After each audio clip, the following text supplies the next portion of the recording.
Hello students, आज हम फिर साथ में हैं और आज से हम 10th क्लास का कोर्स शुरू करने जा रहे हैं। पिछले वीडियो में हमने प्रीवियस क्लास के बारे में जो भी था वो सब देख लिया था। एक इंट्रोडक्टरी वीडियो देख लिया था कि हम 10th क्लास के कोर्स में क्या क्या पढ़ेंगे और किस प्रकार से पढ़ेंगे। तो चलिए टाइम वेस्ट नहीं करते हैं और फटाफट हम अपना कोर्स शुरू करते हैं।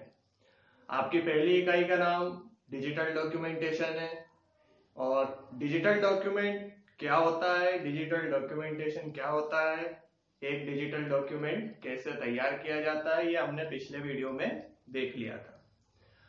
आज हम आपकी पहली इकाई का पहला टॉपिक शुरू करते हैं, जिसमें आपको यह बताया गया है कि एक डिजिटल डॉक्यूमेंट में हम अलग अलग स्टाइल्स और अलग अलग अलाइनमेंट्स का उपयोग कैसे कर सकते हैं। हमारा जो डॉक्यूमेंट है वह अलग अलग स्टाइल्स और अलग अलग अलाइनमेंट्स या साइज के कारण अलग अलग दिखता है।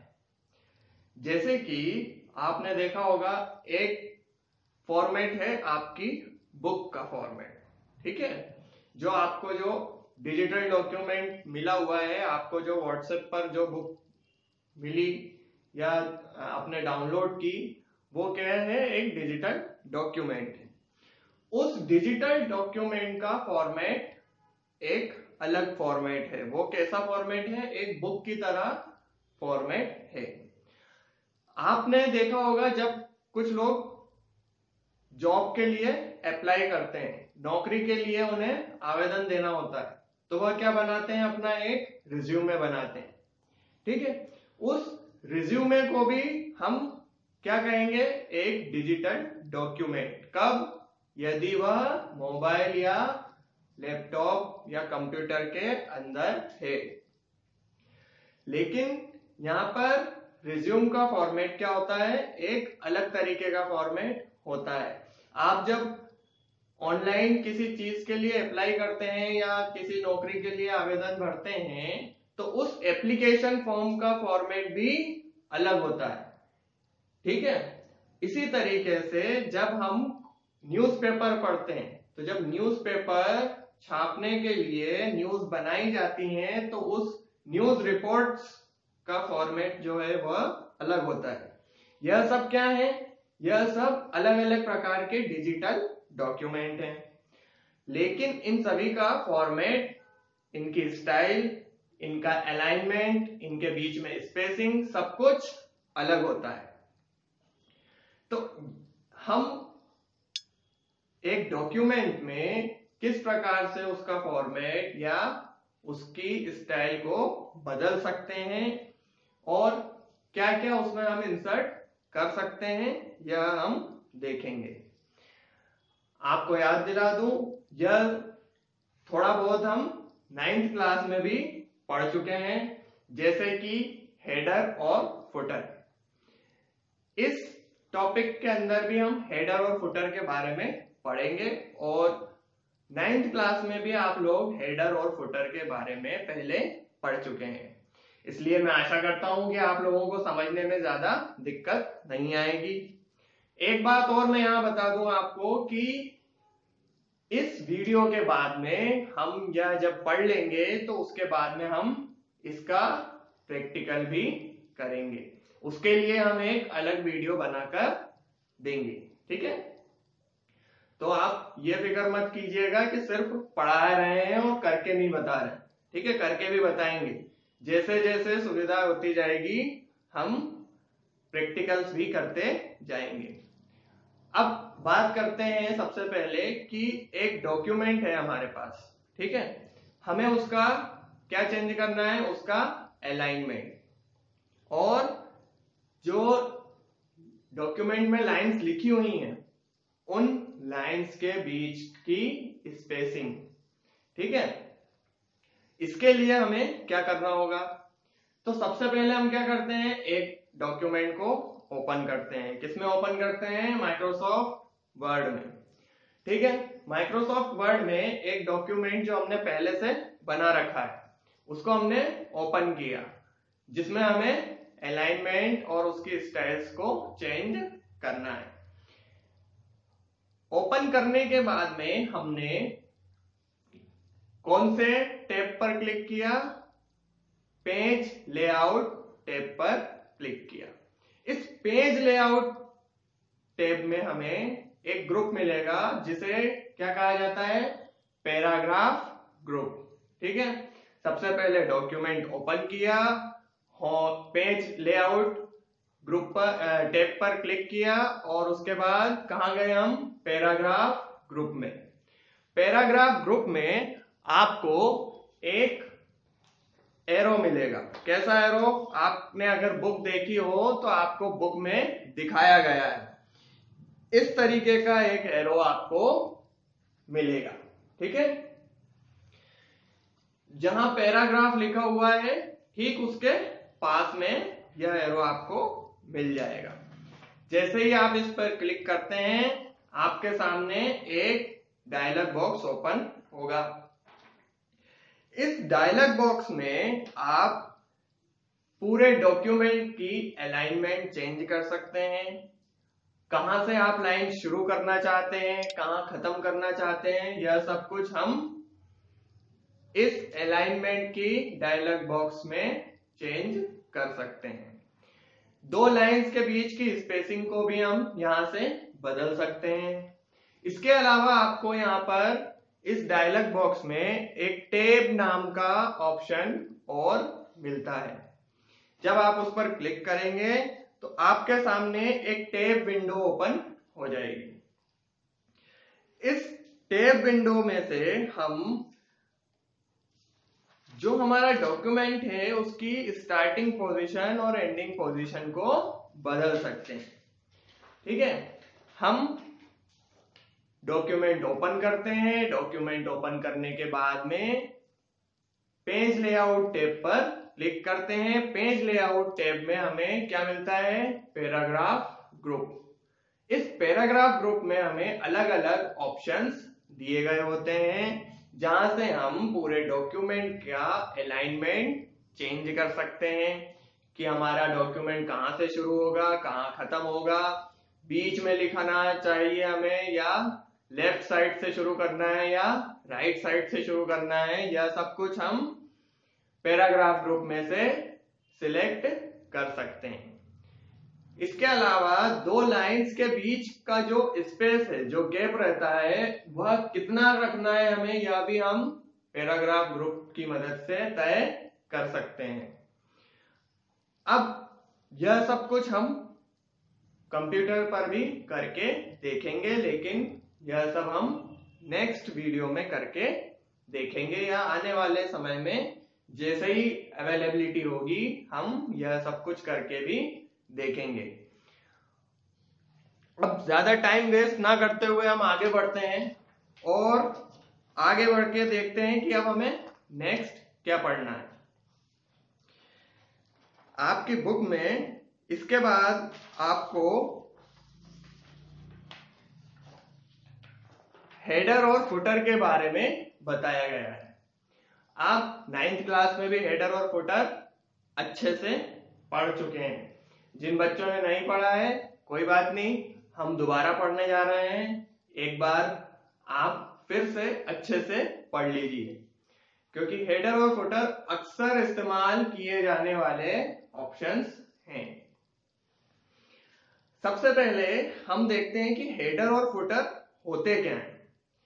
हेडर का मतलब होता है कि डॉक्यूमेंट का जो पेज है उसके सबसे ऊपर वाली जगह पर अगर हमें कुछ इंसर्ट करना है, कुछ भी डालना है, कुछ लिखना है या कुछ शो करना है, तो उसके लिए हम क्या इस्तेमाल करते हैं? हेडर का इस्तेमाल करते हैं। इसी तरीके से पेज के सबसे नीचे वाले हिस्से में, ठीक है, सबसे नीचे वाले हिस्से में यदि हमें कुछ लिखना है, कुछ नई चीज उसमें डालना है या कुछ भी हमें नोट करना है, तो हम फुटर का इस्तेमाल करते हैं। जब ऊपरी हिस्से में लिखना होगा तो हेडर का इस्तेमाल होगा, निचले हिस्से में लिखना होगा तो फुटर का इस्तेमाल होगा। ठीक है, अब हेडर और फुटर में हम क्या क्या लिख सकते हैं एक बार ये देख लेते हैं। तो हेडर और फुटर में हम हमारा नाम लिख सकते हैं, जैसे कि आप कोई प्रोजेक्ट बना रहे हैं जिसमें कई सारे पेजेस हैं, आप चाहते हैं हर एक पेज पर आपका नाम आए, इसके लिए आप हेडर या फुटर का इस्तेमाल कर सकते हैं।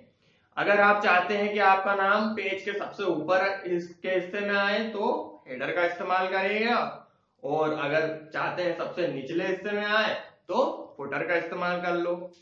इसी तरीके से हम यदि कोई बुक के बारे में बात करें तो हम हेडर और फुटर में उस बुक का नाम लिख सकते हैं, बुक के राइटर का नाम लिख सकते हैं, हम कौन सी इकाई चल रही है, किस पेज से किस पेज तक कौन सी इकाई है, उस इकाई का नाम लिख सकते हैं।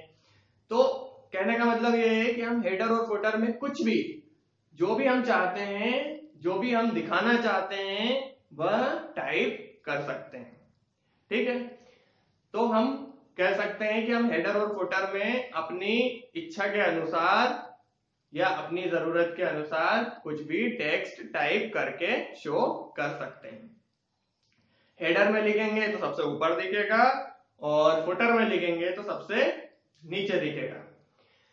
इसके अलावा हम क्या इंसर्ट कर सकते हैं, हम हेडर और फुटर में पेज नंबर डाल सकते हैं। ठीक है, कि यह कौन सा पेज चल रहा है।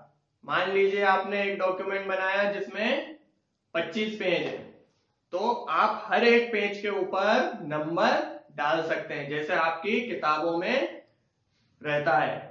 इसी तरीके से आप अपने डिजिटल डॉक्यूमेंट में भी नंबर डाल सकते हैं।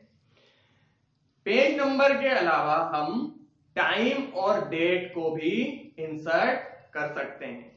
मान लीजिए आप ये चाहते हैं कि आप अपने डॉक्यूमेंट के हर एक पेज पर उसे बनाने का टाइम और डेट भी दिखाएं। इसके लिए हमें टाइम और डेट का इस्तेमाल करना होगा। तो हम हेडर और फुटर में टाइम और डेट का इस्तेमाल भी कर सकते हैं और टाइम और डेट भी अपने डॉक्यूमेंट में दिखा सकते हैं। टाइम और डेट के अलावा हम हमारे डिजिटल डॉक्यूमेंट में कोई भी पिक्चर या क्लिप आर्ट भी इंसर्ट कर सकते हैं। नॉर्मली तो कर ही सकते हैं, लेकिन हेडर और फुटर में भी हम क्लिप आर्ट या पिक्चर का इस्तेमाल कर सकते हैं। अब आप लोग सोचेंगे कि हेडर और फुटर में पिक्चर का इस्तेमाल क्यों करेंगे या किसी क्लिप आर्ट का इस्तेमाल हम क्यों करेंगे। तो क्या होता है कि जब भी हम किसी कंपनी में काम कर रहे होते हैं और आपको कहा गया है कि आपको एक डॉक्यूमेंट प्रिपेयर करना है, कंपनी की तरफ से आपको एक डॉक्यूमेंट प्रिपेयर करना है, एक डॉक्यूमेंट बनाना है, और उस डॉक्यूमेंट में क्या होना चाहिए, हर एक पेज पर कंपनी का लोगो होना चाहिए। ठीक है, अब आपको यदि कंपनी का लोगो हर एक पेज पर इस्तेमाल करना है तो उसके लिए आप हेडर और फुटर में क्लिप आर्ट या किसी भी पिक्चर का इस्तेमाल कर सकते हैं।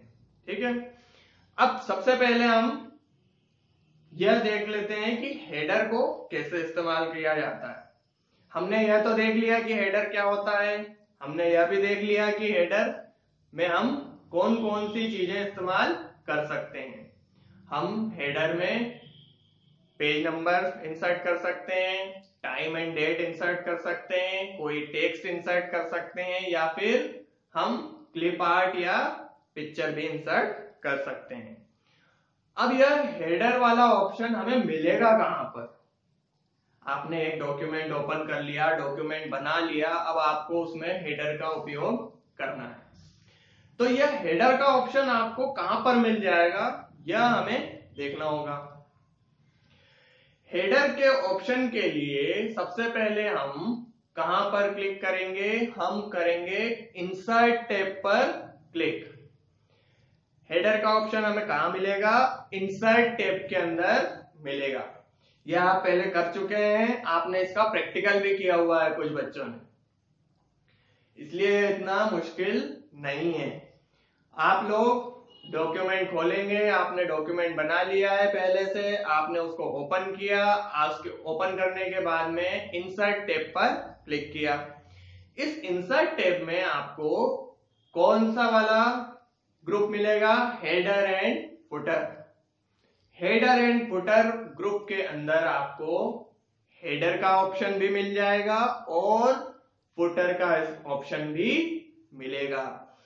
अगर आप डॉक्यूमेंट में हेडर का इस्तेमाल करना चाहते हैं तो आप हेडर वाले ऑप्शन पर क्लिक करेंगे, यदि फुटर का इस्तेमाल करना चाहते हैं तो फुटर वाले ऑप्शन पर क्लिक किया जाएगा। जब आप हेडर या फुटर दोनों में से एक ऑप्शन पर क्लिक करते हैं तो आपको अलग अलग फॉर्मेट दिखते हैं जो यह दिखाते हैं कि आप किस किस प्रकार से हेडर का उपयोग कर सकते हैं। यह जब हम कंप्यूटर पे करेंगे तब आपको मैं करके बताऊंगा कि अलग अलग तरीके के हेडर हम कैसे इस्तेमाल कर सकते हैं। अभी मैं सिर्फ आपको इतना बता देता हूं, जैसे कि आपने हेडर में पेज नंबर को इंसर्ट किया, आपने अलग अलग किताबों में अलग अलग जगह पर पेज नंबर्स देखे होंगे। जैसे कि आपकी जो अभी आईटी की बुक है उसमें पेज नंबर कहां पर है? बॉटम राइट, ठीक है, नीचे की ओर सबसे दाईं तरफ, ठीक है। क्या लिखा हुआ है? पेज 9, ठीक है, पेज 9। इस तरीके से यहां पर जब इसको बनाया गया है, जो आपके पास सॉफ्ट कॉपी है, जो डिजिटल डॉक्यूमेंटेशन है इस बुक का, उसको जब बनाया गया तो उसमें किसका इस्तेमाल किया गया है? फुटर का इस्तेमाल किया गया है। अब जरूरी नहीं है कि यह पेज नंबर सिर्फ राइट साइड में ही हो, यह बीच में भी हो सकता था, यह लेफ्ट साइड में भी हो सकता था, और इस पेज नंबर की जगह इसका राइटर का नाम या इस बुक का नाम भी हो सकता था। तो हम अलग अलग हेडर या अलग अलग फुटर अपनी पसंद के हिसाब से इस्तेमाल कर सकते हैं। देखो, हेडर का काम भी वही है जो फुटर का काम है, दोनों के काम एक ही जैसे हैं। यहां पर आपने जो फुटर इस्तेमाल किया है, पेज नंबर डालने के लिए आपने फुटर का इस्तेमाल किया और पेज नंबर कहां डाला? नीचे। यदि हमें ऊपर पेज नंबर दिखाना होता तो हम हेडर का इस्तेमाल कर लेते, सिर्फ इतना ही अंतर है। यदि हमें पेज के सबसे ऊपरी हिस्से में कुछ दिखाना है तो हम हेडर का इस्तेमाल कर लेते हैं, और यदि सबसे निचले हिस्से में दिखाना है तो हम फुटर का इस्तेमाल करते हैं। यह मैंने बता दिया आपको कि हेडर और फुटर में हम क्या क्या इंसर्ट कर सकते हैं। हम कोई भी टेक्स्ट डाल सकते हैं, टाइम और डेट डाल सकते हैं, हम पेज नंबर डाल सकते हैं, या फिर कोई क्लिप आर्ट और पिक्चर को भी इंसर्ट किया जा सकता है, ठीक है। कहां मिलेगा हेडर और फुटर? हेडर और फुटर हमें इंसर्ट टैब के अंदर हेडर और फुटर ग्रुप के अंदर मिलेंगे। यहां पर क्लिक करके हम अपनी जरूरत के हिसाब से या अपनी पसंद के अनुसार किसी भी तरीके का हेडर और फुटर इस्तेमाल कर सकते हैं। आया अब आपको समझ में? अब हम आगे बढ़ते हैं और आपके पहले इकाई का पहला टॉपिक जो है उसका आखिरी हिस्सा देखते हैं, जिसमें आपको यह कहा जा रहा है कि आपको क्या करना है, आपका जो डिजिटल डॉक्यूमेंट है उसका स्टाइल चेंज करके बताना है, ठीक है। तो सबसे पहले तो यह देखना होगा कि स्टाइल होता क्या है। यह भी आप 9th में पढ़ चुके हैं कि अलग अलग स्टाइल्स को हम किस तरीके से इस्तेमाल करते हैं। अब क्या होता है कि हम क्या करते हैं, एक डिजिटल डॉक्यूमेंट हमने बना लिया, ओपन कर लिया, फिर हम उसमें अलाइनमेंट अलग से सेट करते हैं, फिर हम उसमें फॉन्ट अलग से सेट करते हैं कि हमें ये वाले फॉन्ट चाहिए, फिर फॉन्ट की साइज हम चेंज करते हैं, हम फॉन्ट का कलर चेंज करते हैं, हम बैकग्राउंड कलर चेंज करते हैं। ऐसी कई सारी चीजें हम बदलते हैं हमारी जरूरत के हिसाब से। इन सब में क्या होता है, इन सब में हमें टाइम लगता है, एक एक ऑप्शन पे जाना पड़ेगा, फिर सिलेक्ट करना पड़ेगा, फिर देखना पड़ेगा ये हमें अच्छा लग रहा है नहीं लग रहा है, ठीक है। इस सभी चीजों से बचने के लिए या कहें कि अपने टाइम को बचाने के लिए हम किनका इस्तेमाल कर सकते हैं, अलग अलग स्टाइल्स का इस्तेमाल कर सकते हैं। माइक्रोसॉफ्ट वर्ड में आपको यह फैसिलिटी दी गई है कि आपके पास अलग अलग स्टाइल्स के फॉर्मेट मौजूद होते हैं, यह पहले से मौजूद होते हैं, आपको सिर्फ इन्हें सिलेक्ट करना होता है। जैसे ही आप किसी स्टाइल को सिलेक्ट करेंगे आपका डॉक्यूमेंट उस स्टाइल के हिसाब से चेंज हो जाएगा। इस तरीके से हम अपना टाइम बचा सकते हैं और अपनी मेहनत को भी बचा सकते हैं।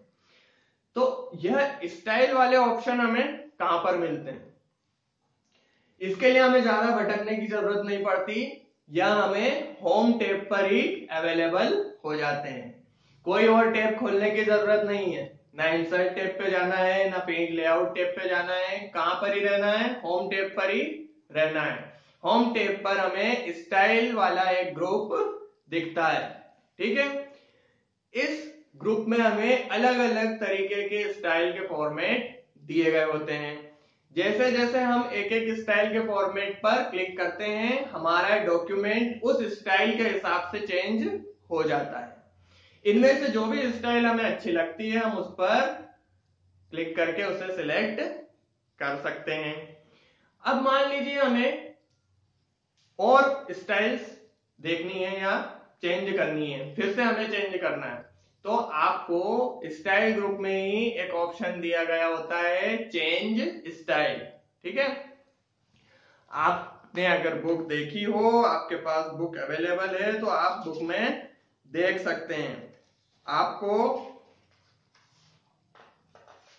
एक ऑप्शन दिया जाता है, क्या रहता है वो, चेंज स्टाइल। जब आप इस चेंज स्टाइल वाले ऑप्शन पर क्लिक करते हैं तो आपके सामने अलग अलग स्टाइल्स ओपन हो जाते हैं। इनमें से आप जो पसंद करेंगे उसको सिलेक्ट करके इस्तेमाल कर सकते हैं। इसी तरीके से इसके पास हमें अलग अलग ऑप्शंस भी मिलते हैं, जैसे कि फॉन्ट का कलर चेंज करना या बैकग्राउंड कलर चेंज करना है, तो यह सब चीजें हमें कहां मिल जाएंगी, स्टाइल ग्रुप के अंदर। इस तरीके से हम हमारे डॉक्यूमेंट की स्टाइल भी चेंज कर सकते हैं। आया आपको समझ में? यदि आपको कुछ समझ में ना आया हो तो आप पूछ सकते हैं, आप व्हाट्सएप पर मैसेज कर सकते हैं या कमेंट सेक्शन में भी बता सकते हैं। हम उसको जब प्रैक्टिकल करेंगे तब एक बार फिर से क्लियर कर लेंगे। यह आपकी पहली इकाई का पहला टॉपिक खत्म हो गया है। अब हम नेक्स्ट टाइम सेकंड टॉपिक पढ़ेंगे, ठीक है। तो इसको अच्छे से रिवाइज करिएगा, पढ़िएगा, नहीं समझ में आया एक बार फिर से वीडियो देखिएगा।